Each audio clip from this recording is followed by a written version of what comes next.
আসসালামু আলাইকুম। Monira blog kitchen থেকে আমি মনিরা বলছি।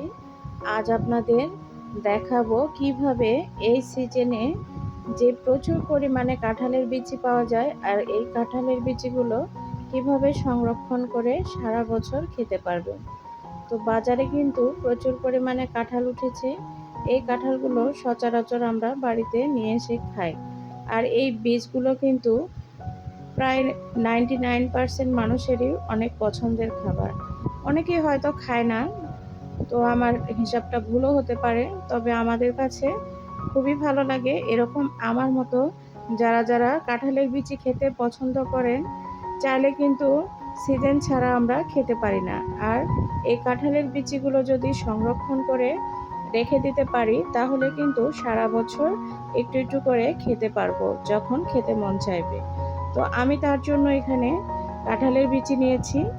আমার কাছে এর চেয়ে বেশি কাঁঠালের বিচি ছিল না, যার জন্য এই বিচিগুলো দিয়েই আপনাদের সংরক্ষণ করে দেখাবো। তার আগে এগুলো কিন্তু ভালো করে বাছাই করে নিতে হবে আর রোদ্রে দিয়ে শুকিয়ে নিতে হবে। কাঁঠালের বিচি সংরক্ষণ করে রাখার আগে রোদ্রে দিয়ে শুকিয়ে নেবেন, এতে করে কাঁঠালের বিচিগুলো সারা বছর ভালো থাকবে। তো এখানে যে নষ্ট বা ফাটা যে কাঁঠালের বিচিগুলো সেগুলো কিন্তু বাছাই করে আমি নিয়ে নিচ্ছি। আপনারা যেরকম পরিমাণে রাখতে চান সেই পরিমাণে রাখতে পারেন।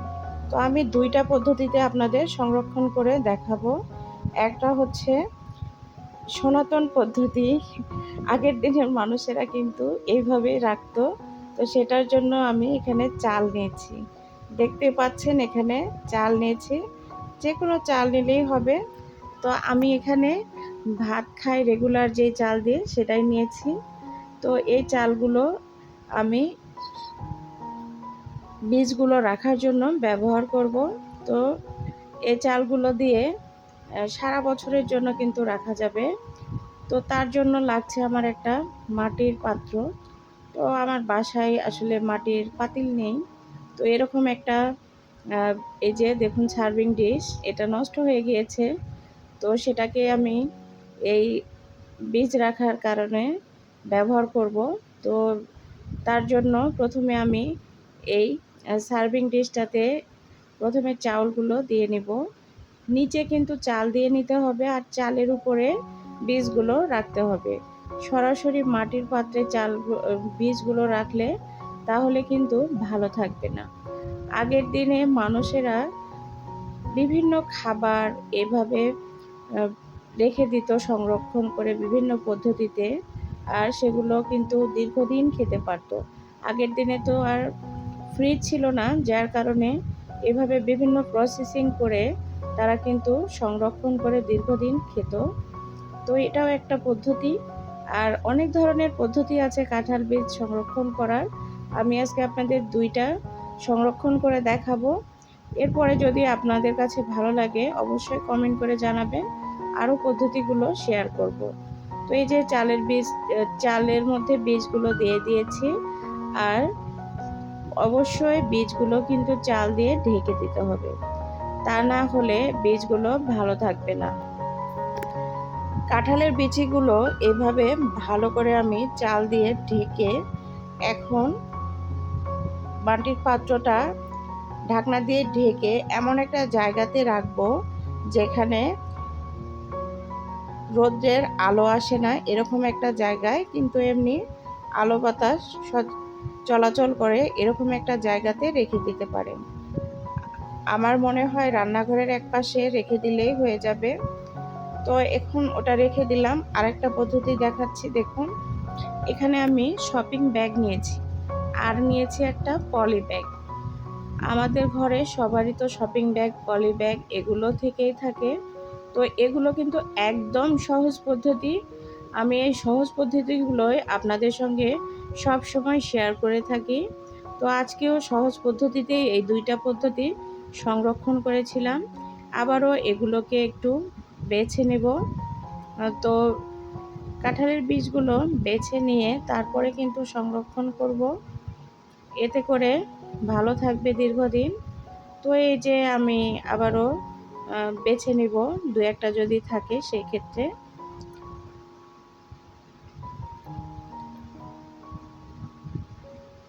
আমার এই সংরক্ষণ পদ্ধতিগুলো যদি আপনাদের ভালো লেগে থাকে, আপনারাও কিন্তু বাসায় এভাবে ট্রাই করে দেখতে পারেন, অনেক উপকারে আসবে।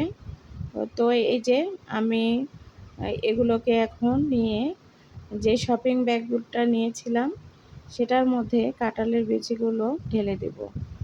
এখানে পরিমাণে অনেক কম ছিল, আসলে আপনাদের দেখানোর জন্য আমি এই পদ্ধতিগুলো দেখাচ্ছি পরিমাণে কম থাকা সত্ত্বেও। তবে আরও বেশি যখন কাঁঠালের বীজ আসবে ঘরে, তখন কিন্তু আবারও সংরক্ষণ করব, আর সেটাও আমি আপনাদের মাঝে শেয়ার করব। এখন দেখুন আমি কিন্তু এটাকে ভালো করে মুড়িয়ে নিচ্ছি, আর লক্ষ্য রাখছি যেন ভিতরে কোনো প্রকার বাতাস না থাকে। এর জন্য একটু টাইট করে এটাকে বেঁধে নিতে হবে, কোনো প্রকারে যেন বাতাস না থাকে। এর জন্য এখানে আরেকটা পলি ব্যবহার করব। তো এটা ফ্রোজিং করব, যার জন্য শুধু এরকম এই ব্যাগে রেখে দিলে সেটা কিন্তু ফ্রিজে ভালো থাকবে না, যার জন্য পলি ব্যাগের মধ্যে এভাবে রেখে এরপরে এই পলি ব্যাগেও খেয়াল রাখতে হবে যেন কোনো প্রকার বাতাস না ঢোকে। তো বাতাসটা ঢুকলে আমি যে ব্যাগটা ব্যবহার করেছি, শপিং ব্যাগটা, সেটার মধ্যে প্রবেশ করে কাঁঠালের বীজগুলো নষ্ট হয়ে যেতে পারে, যার জন্য পলি ব্যাগটা দিয়ে বাতাসগুলো বের করে এরপরে আমি কিন্তু এই পলি ব্যাগটাকে সুন্দর করে টাইট করে বেঁধে নিচ্ছি। চাইলে আপনারা এখানে স্ট্যাবলিং করে নিতে পারেন, তো আমি এভাবে বেঁধেই নিয়েছিলাম। তো যার যেটা সুবিধা সেটাই করবেন, বা রশি দিয়ে বেঁধেও নিতে পারেন। তো এই যে দেখুন, এভাবে কিন্তু রেখে নর্মাল ফ্রিজে রেখে দিলে 6 মাস কিংবা 1 বছর একদম ভালো থাকবে। আর যখন প্রয়োজন পড়বে তখন কিন্তু আপনারা বের করে এগুলো খেতে পারবেন। এই যে দেখুন, দুটো পদ্ধতি আপনাদের সঙ্গে শেয়ার করলাম। কেমন লাগলো আমার এই পদ্ধতিগুলো? যদি ভালো লেগে থাকে লাইক, কমেন্ট, শেয়ার করতে ভুলবেন না। এই যে চালের মধ্যে রেখে দিয়েছি, আর আমি এখানে পলি ব্যাগের মধ্যেও রেখেছি, একটা ফ্রোজিং করে রাখবো আর একটা ফ্রোজিং ছাড়া রাখবো। তো আপনাদের কাছে যদি ভালো লেগে থাকে বা কোনো উপকারে এসে থাকে, তাহলে অবশ্যই একটা কমেন্ট করে জানাবেন কেমন লাগলো আমার এই পদ্ধতি দুটা। তো এতক্ষণ যারা সময় নিয়ে আমার ভিডিওটি দেখেছিলেন, সবাইকে অসংখ্য অসংখ্য ধন্যবাদ। আর আবারও বলছি, যদি একটি লাইক দিতে ভুলে যান তাহলে অবশ্যই একটা লাইক দেবেন। আপনাদের এই লাইকটার কারণে আমার এই ভিডিওটা আরও 10 জনের কাছে পৌঁছে যেতে সাহায্য করবে। ভালো থাকবেন।